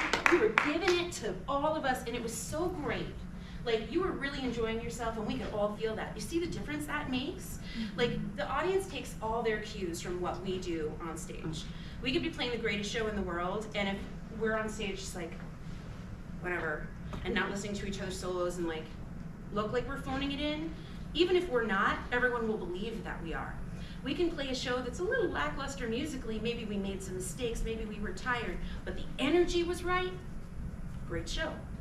See what I mean? So you gave them so much, you know what I mean? And that performance, and that was really wonderful. It's important to not be afraid, you know? Because if there's one thing I've learned, is every time you get up on a stage to perform, everyone in the audience is on your side. Nobody is sitting there going, not one person. Everyone is like, yeah, unless you're in New York at a jazz club, then they do that. No, it's not like that. It's a stereotype, it's a New York stereotype. I'm from New York and I don't do that. Well, I live in LA now, so I'm probably nicer than I was when I lived in New York, but anyway, that's another thing. But yeah, everyone's on your side. You know what I mean? Everyone wants you to succeed and is expecting you to succeed and is like, yeah, I can't wait for this. Do you know what I mean? So when you give them that performance and there's that beautiful give and take of we're ready for it and I'm giving it to you, it's so great. And that totally just happened and it was beautiful.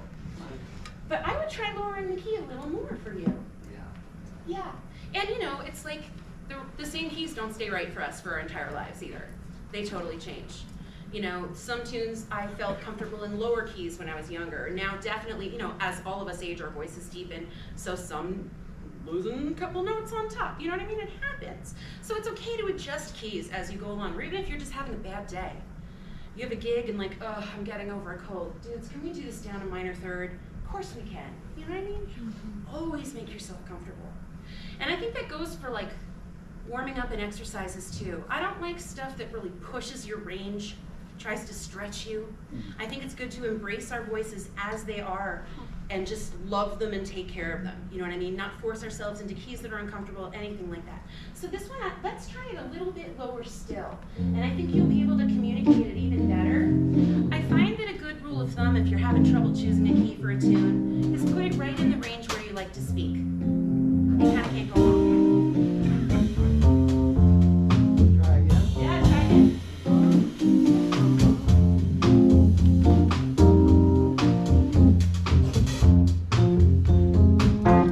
Unchain my heart, Yeah.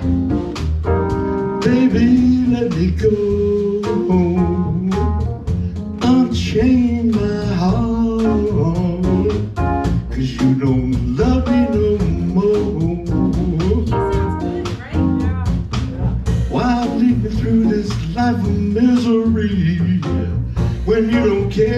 bag of beans for me. Unchain my heart, set me free. Unchain my heart, baby, let me go. Unchain my heart, you don't love me no more. While breathing through this life of misery, when you don't care a bag of beans for me, unchain my heart, set me free.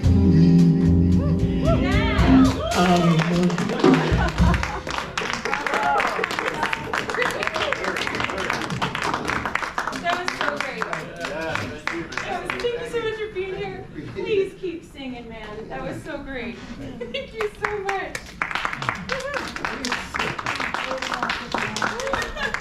Do we have any other singers? Anybody, any other instrumentalists? Anybody want to play? Yeah. Come on up. Actually, is there any other water? I'm like, I can go get you when they're upstairs.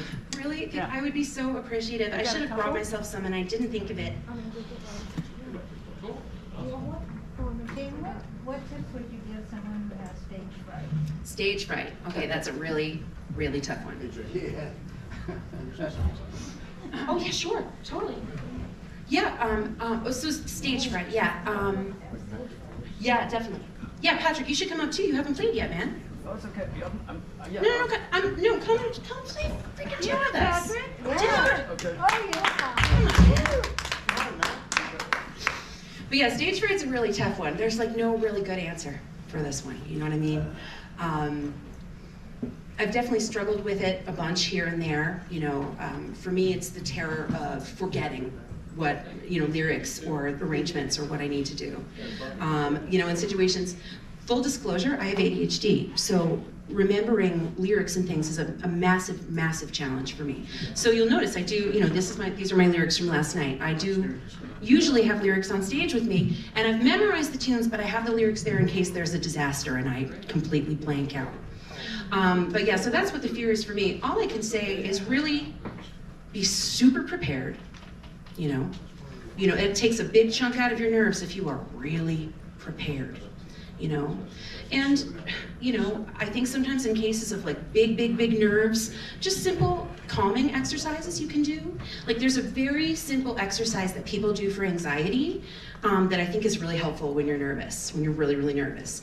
And all you do is like, you know, be quiet for a minute and you think of 5 things you can see, 4 things you can hear, 3 things you can touch, right? 2 things you can smell, and 1 thing you can taste. And by the time you go through that rundown, you'll find you're quite calm. It's a really helpful tool. I use this all the time for anxiety, and I've told a lot of students over the years. But the other thing I really think is just to kind of tell yourself, this is like my moment where I get to do what I really love to do. And I know I'm prepared for this, and I know I deserve to be here. So why am I gonna let nerves be the boss? Nerves are a feeling that is happening to me. They're over here. It's just a fly buzzing. Thank you so much, you guys. That is so nice of you. Yeah, think of your nerves as like, it's something you're experiencing. It's not who you are. It's like, oh, I'm cold, or oh, I'm too warm. I'm nervous, whatever. It's a feeling that's happening to me. I don't need to let it take control. So it's just kind of these little mind games that we play. But other than that, there's no really great answer. Experience is often the best help for that, you know. Bob, any other, oh yeah? Preparation. Yes, preparation for About sure. lyrics, you said you hadn't sung one song in 20 years, but you still recalled all the lyrics? No, I had them right here. Oh. I had them on What are stage your because I tricks had. for memorizing, though? You know, memorizing is really hard for me. It just is. And it's repetition. It's just repetition. You know, but I know some singers that are absolutely horrified by the idea of having a music stand on stage, and I completely understand, but unfortunately it's just not really no matter how hard I work, I can't remember the words. And I know I've only got diagnosed with ADHD a year ago. So for my entire life, I beat myself up very, very badly. And now it's like, oh, well, there's a reason, you know? So I don't feel so bad about my music stands anymore. But yeah, the memorization is really just repetition, repetition, repetition. So for me, or for someone else that's like first learning piano, Yeah. do you recommend that they start with jazz or classical? Because I've heard that like, so jazz kind of like breaks all the rules and it's like into like improvising and stuff. So Yeah. I was wondering if classical's good to learn first or it doesn't really matter. Well, Max has studied both. Yeah, I mean, I recommend definitely starting with classical because that gives you the tools of actually how to touch the instrument The technique. and play, and so that when you start to get in conceptual mode with jazz, you already have your toolbox. And like I said, having the ears move through the hands. If you don't have the hands, you're not gonna be able to play it, what you hear. So get your tools and technique with classical. I highly recommend that. Now, I don't want you to think that jazz is just breaking rules. There are a lot of rules. There are a lot of rules, and the reason things sound good is because it follows most of the rules, okay? And the knowledge of classical theory will then be used in your jazz theory later. Like I was asking Adam, do you know what an F dominant 7 is? You're gonna learn that in classical theory, right? We call it an F7 in jazz because in classical, it's dominant because it has a hold over where it goes next. You can't just end a song like this in classical music. It has to resolve. So it has a hold and a magnetic force that's going to resolve here. In jazz, it can go.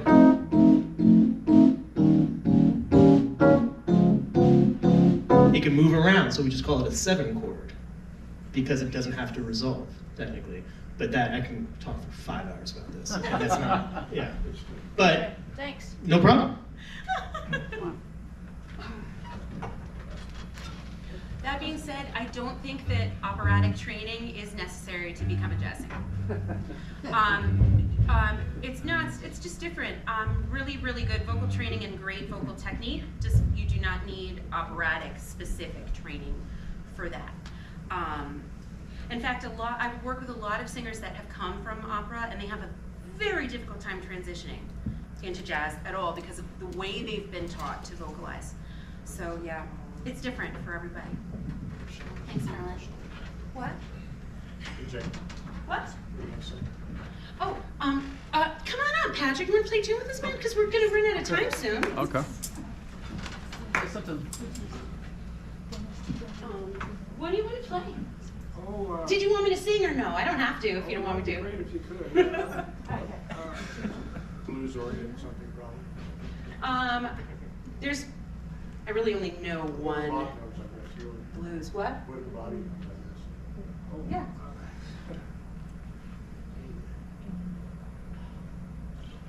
I don't know if it's an instrumental or what, but I'm thinking of bands. Well, it'd be great if Jane could sing something like maybe a blues tune, close to a blues thing or some kind, or one could probably just done. All right, can I say something? Can I say something? Sure. If you're coming to a jam session, this calls for everyone. No, this calls for everyone. You always need to have something in mind that you want to play. And know the key. You always need to have something. You can't just show up and just say, oh. Especially if you are a guest at jam session, because you're gonna walk up and you gotta kind of peacock it in a way. You know what I mean? Like, because yeah, you have to, and be like, oh, it doesn't. And they'll say, we don't know that. That's fine, and then you talk, but you can't just be like. I gotta say, this is honestly especially important for vocalists, just so you guys know.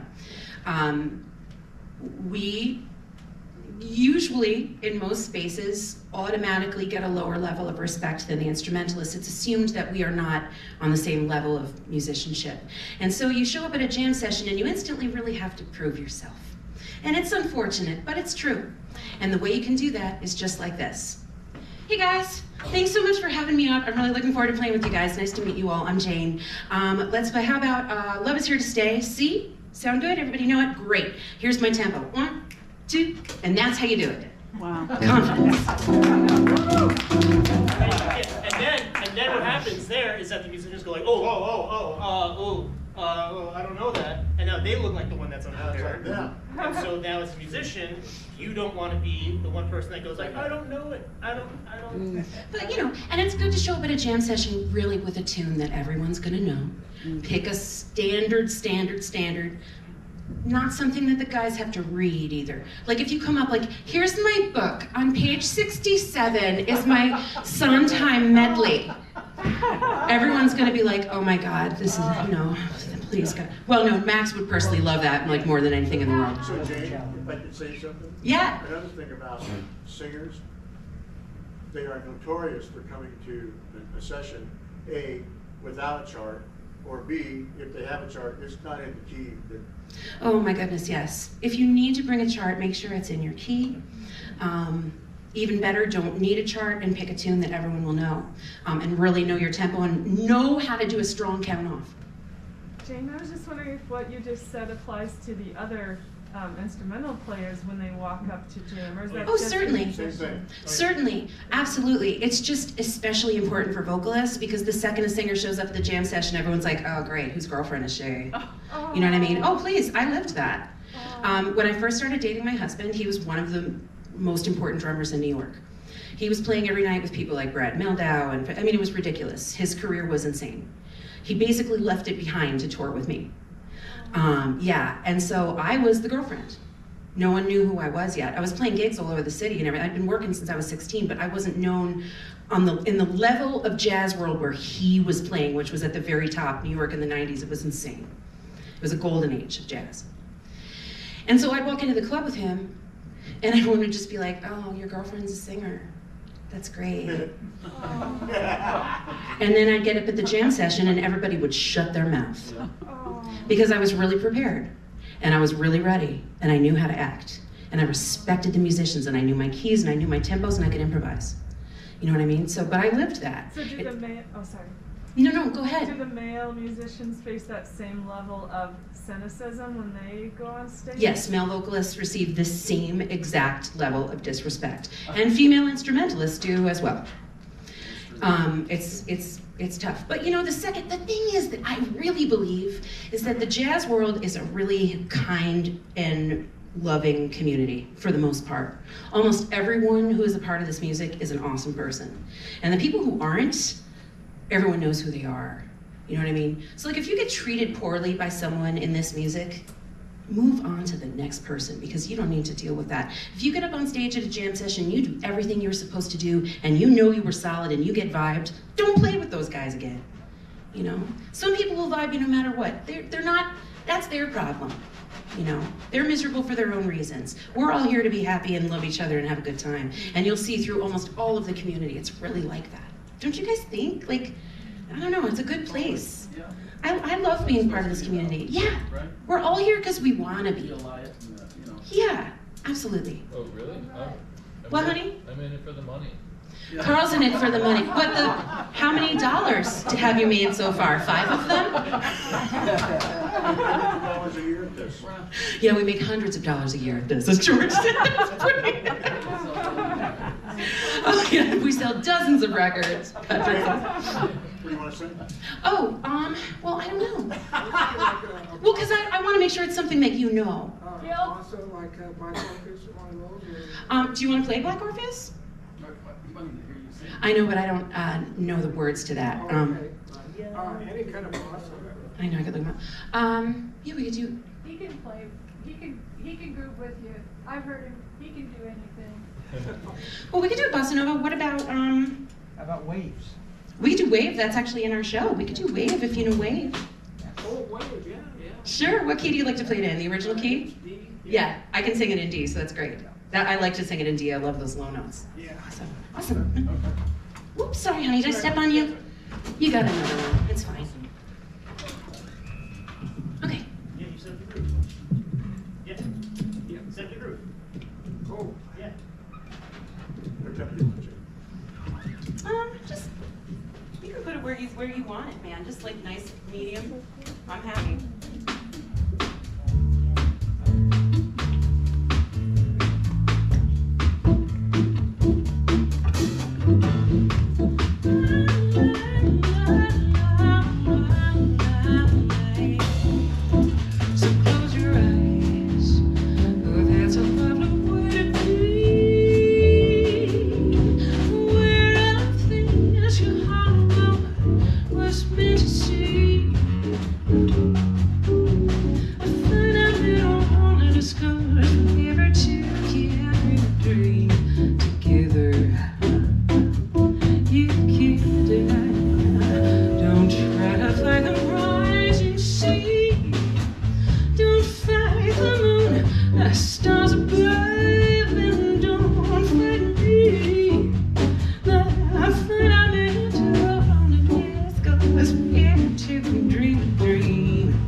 Tune by the same guy that, the one we played for you earlier, Decifinato. So, yeah, if you're checking out Brazilian jazz, he's the first guy you go to, Jobim. And it's spelled Jobim, okay, Jobim. Yeah? This is a question having to do with playing with other instruments. What do you prefer when you, as a lead vocalist in terms of, talk about leaving space for you? Well, I really like to take up a lot of space. I like to do a lot of improvising myself. And I think part of the reason why that developed is because I've been on tour with just a trio for a very, very long time. When my son was born almost 16 years ago, at that time I had a guitar player and a saxophone player in the band. But I couldn't afford to take all of them and my child and a babysitter because my husband and I were both on stage at the same time. We couldn't leave him backstage. We needed to have a babysitter with us. So I had to let go of my saxophone player and my guitar player. And so for the last 15, 16 years, I've been taking up all the space myself.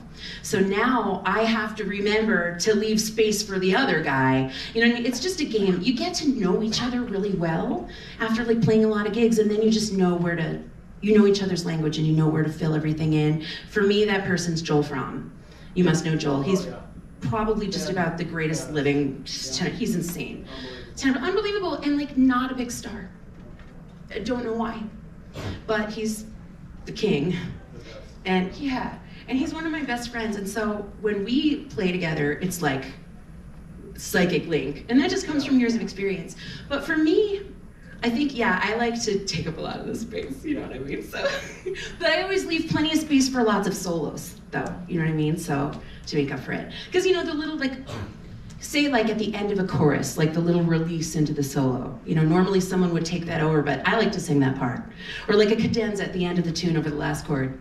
Usually the instrumentalist will take, I like to take that part. So it's nice to do those things together, too, and you know, it's just a thing you feel out with different people.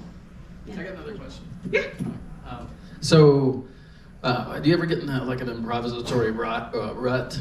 You know? Always. You know, and then, because I know I do, and that's like, how do you have any methodology for kind of getting yourself out of that? For me, it's just putting on good records and listening to like other great players, and maybe transcribing it solo. Transcribing what is that for you?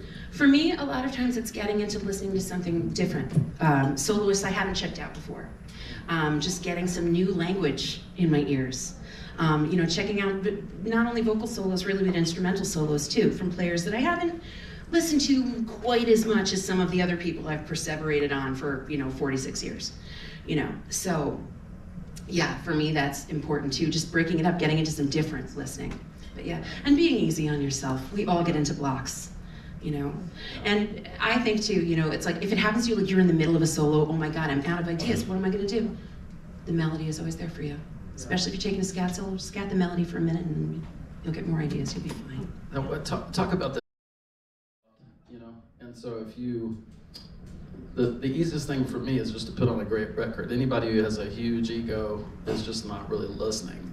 Maybe that sounds oversimplified, but you just put on, so talk about, because this is kind of like the Olympics a little bit, you know, the type of thing you're doing. If you want to be great, but you still have to be a warrior, but you have to be kind to yourself. So how do you do that? Well, you know, it's important to remember that we're all our own worst critics. We all suffer from imposter syndrome at one point or another, all of us. You know what I mean? And then by the same token, we all have these like very delicate, sensitive egos because we were born with a talent.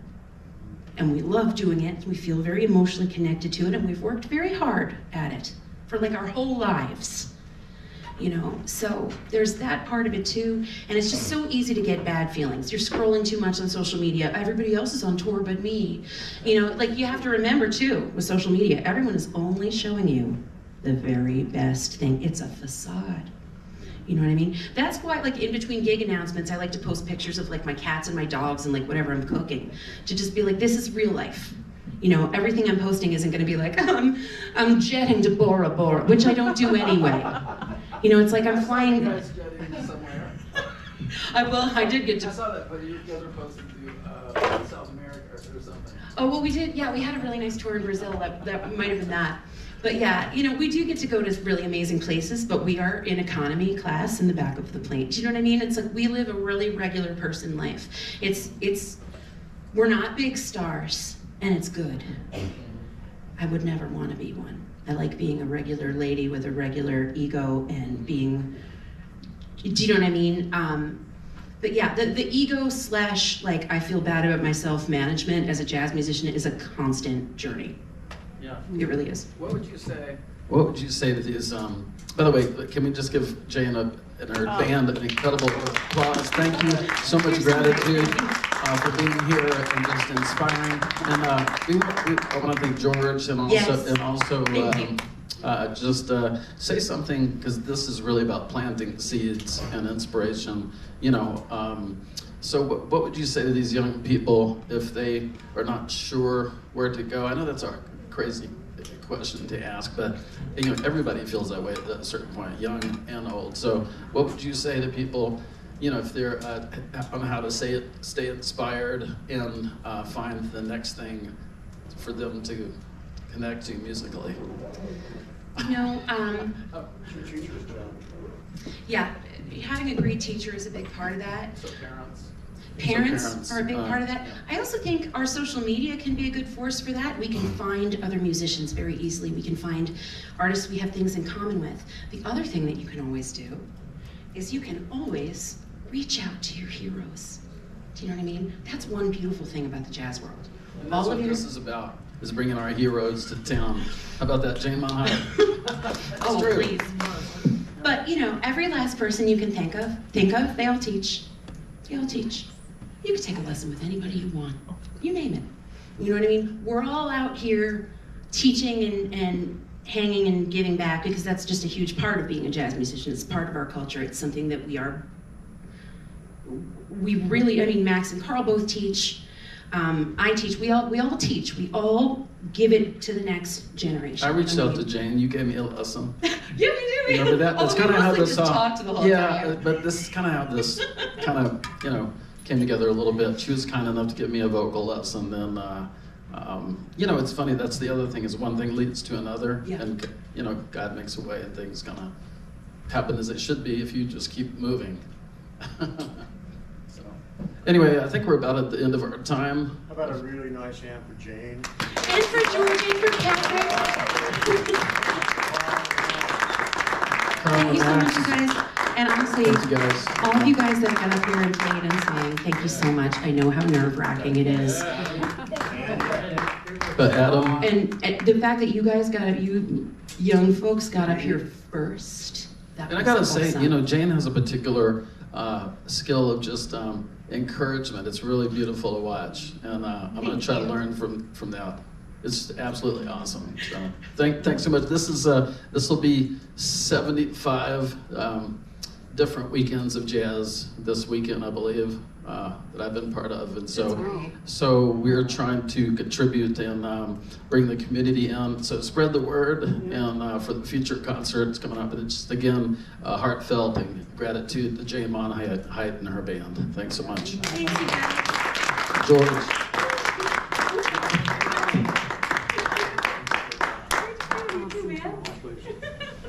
Thank you, everyone.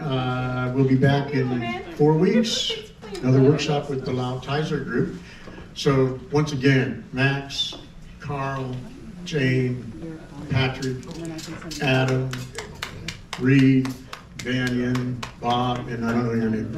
Mel. Thank you so much. And young lady, your name? Me, young lady? Lori. Thank you so much for coming in, everybody. Hope you're going to come to tonight's show. If you didn't see it last night, it was a great one. And see you next time. Thank you a lot. Bye-bye. Thank you guys. Absolutely.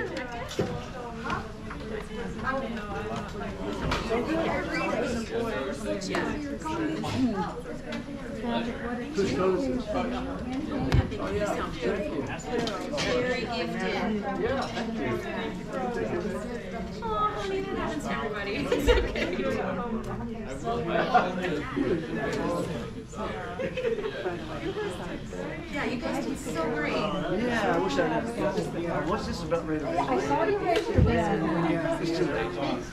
I just never sang with a live band, but I think this would have been a good way to do it.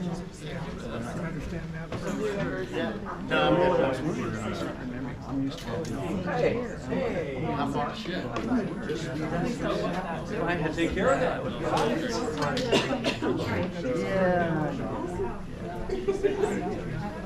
I wanted to do it like chat. I got one. I have footage of you. Scary shit. Yeah, I was in the wrong key to start. You know, it's scary. You know, you have to get over it. But I thought it was nice to see you. Good to see you up there. We have time to still practice tickets. So we have to. Okay.